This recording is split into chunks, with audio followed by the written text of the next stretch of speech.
नमस्कार दर्शकों, HBC news में आप सभी का स्वागत है। जैसा कि आप सभी जानते हैं, कोरोना ने एक बार फिर से अपना प्रकोप दिखाना शुरू कर दिया है।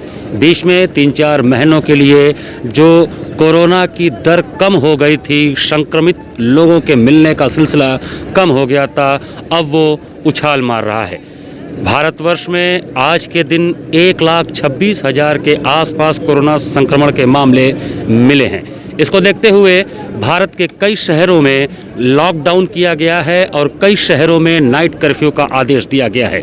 इसी कड़ी में वाराणसी में आज से रात्रिकालीन 9 बजे से प्रातःकाल 6 बजे तक का नाइट कर्फ्यू लगाने का आदेश डीएम ने दिया है।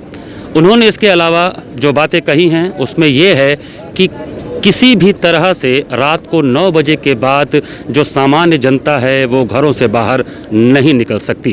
केवल इमरजेंसी सेवाएं, चाहे वो चिकित्सा की हों, चाहे जो नाइट ड्यूटी में सरकारी कर्मचारी हों, वो निकल सकते हैं और इसके लिए उनको अपना परिचय पत्र दिखाना पड़ेगा। डॉक्टरों से मिलने जाना हो, अगर इमरजेंसी है या आवश्यक वस्तुओं के लिए जाना हो, तो ही आप रात को स्पष्ट कारण बताकर निकल सकते हैं।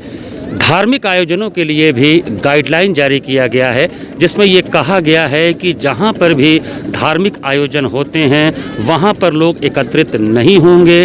उन आयोजनों को सूक्ष्म रूप से करना है। हम आपको बता दें, इस समय हम काशी के गंगा घाट पर खड़े हैं और काशी के गंगा घाटों पर सायंकालीन और प्रातःकालीन 2 बार माँ गंगा की आरती उतारी जाती है। इस समय माँ गंगा की आरती प्रारंभ होने वाली है। माँ गंगा की इस आरती को देखने के लिए लोग दूर दूर से आते हैं और जितनी देर आरती होती है लोग बैठकर आरती का आनंद लेते हैं और आध्यात्मिकता के प्रवाह में बहते हैं। परंतु आज के शासनादेश के बाद से यह कर दिया गया है कि गंगा आरती को सूक्ष्म रूप से करना है। जो कई घाटों में कई जगहों पे एक साथ होती थी, उसको सिंगल कर दिया गया है।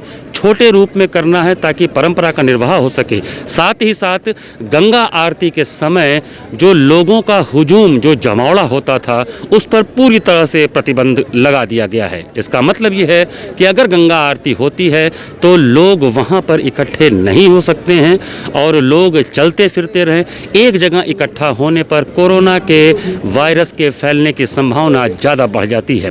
मास्क लगाए रखना है, सैनिटाइजर का प्रयोग करना है और सोशल डिस्टेंसिंग का पालन करना है। इन सभी दिशा निर्देशों के बीच में अभी हम गंगा घाट पर खड़े हैं। जो गंगा आरती का समय हो चला है और बार बार अनाउंसमेंट किया जा रहा है कि यहाँ पर जो भी लोग गंगा आरती देखने के लिए बैठे हैं वो घाट को खाली कर दें, ताकि शासनादेश के अंतर्गत जो भी गंगा आरती का दिशा निर्देश जारी किया गया है उसका पालन करते हुए गंगा आरती को किया जा सके। कोरोना के भयावह होते रूप को लेकर वाराणसी में आज से रात्रिकालीन नाइट कर्फ्यू लगा दिया गया है। जिलाधिकारी ने आदेश दिया कि रात्रिकालीन 9 बजे से प्रातःकाल 6 बजे तक किसी को भी बाहर निकलने की इजाज़त नहीं है। केवल इमरजेंसी या आवश्यक वस्तुओं के वितरण से जुड़े लोग ही इस दौरान निकल सकते हैं।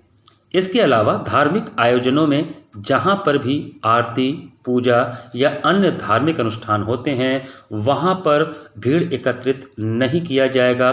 सांकेतिक रूप से हर तरह के पारंपरिक अनुष्ठानों को करने की अनुमति दी गई है, लेकिन वहां पर भीड़ या जनता या दर्शक नहीं होने चाहिए। इसी संदर्भ में गंगा आरती, जो कि विश्व प्रसिद्ध आरती बनारस के घाटों पर होती है, जिसे देखने दूर दूर से लोग आते हैं, इस आरती को भी सांकेतिक रूप से करने का दिशा निर्देश जारी किया गया है। इसके चलते गंगा सेवा निधि सहित तमाम जो संस्थाएं हैं जो घाटों पर गंगा आरती करती हैं, उन्होंने सांकेतिक आरती करने का निर्णय लिया और आरती के स्वरूप को सूक्ष्म कर दिया। लेकिन बावजूद इसके घाटों पर आरती देखने आने वालों का तांता लगा रहा। लोग आरती देखने के लिए आते रहे। हालांकि घाटों पर लगातार पुलिस एवं प्रशासन द्वारा यह बताया जा रहा था कि घाटों पर लोगों को बैठने की इजाज़त नहीं है, आरती में लोग शामिल नहीं हो सकते हैं, लेकिन फिर भी लोग बहुत कम मात्रा में इन आदेशों का पालन कर रहे थे। बार बार शासन प्रशासन के द्वारा यह कहा जा रहा था कि मास्क लगाकर सोशल डिस्टेंसिंग का पालन करते हुए और घाटों पर न बैठने का आदेश जो प्रशासन ने दिया है उसका पालन करें। इसके बावजूद सांकेतिक गंगा आरती में भी लोग आकर शामिल हुए, जिसके लिए शासन और प्रशासन ने दिशा निर्देश जारी कर रखा है। भैया सांकेतिक आरती हम करा रहे हैं, एक आरती करा रहे हैं गंगा आरती, और साउंड सिस्टम भी नहीं लगाया जा रहा है। पब्लिक से हाथ जोड़ के हम लोग विनती कर रहे हैं गंगा सेवा निधि के वॉलंटियर कि आप मास्क जरूर लगाएं और गंगा आरती में न आएँ जब तक कि हमारे जिला अधिकारी महोदय का नया गाइडलाइन न आ जाए। और हमारी सरकार बहुत अच्छी पहल कर रही है जो पूरे भारतवासियों को कर रहे हैं कि कोरोना से बचे, मुख पे आप मास्क लगाएं, मास्क न हो तो गमछा लगाएं, कुछ भी ऐसा करें। तो सरकार की बात को गंगा सेवा निधि के माध्यम से हम सारे भारतवासियों से निवेदन करते हैं कि आप मास्क जरूर लगाएं, 2 गज की दूरी जरूर बना के रखें। ये गंगा तट से, गंगा सेवा निधि की तरफ से निवेदन है। रोज कितनी आरती होती थी, आज कितनी आरती आ गई, किस तरह की व्यवस्था कर रखी है? रोज 7 आरती होती थी, आज 1 आरती हो रही है। रोज गायक गाना गाते हैं, साउंड सिस्टम चलता है, आज साउंड सिस्टम भी नहीं है। हम लोग भगवती की आराधना कर रहे हैं क्योंकि भगवती का आराधना रुक नहीं सकता है। इसलिए आम जनता से निवेदन है कि आप अपने घर पर बैठे मीडिया के माध्यम से गंगा आरती देखें।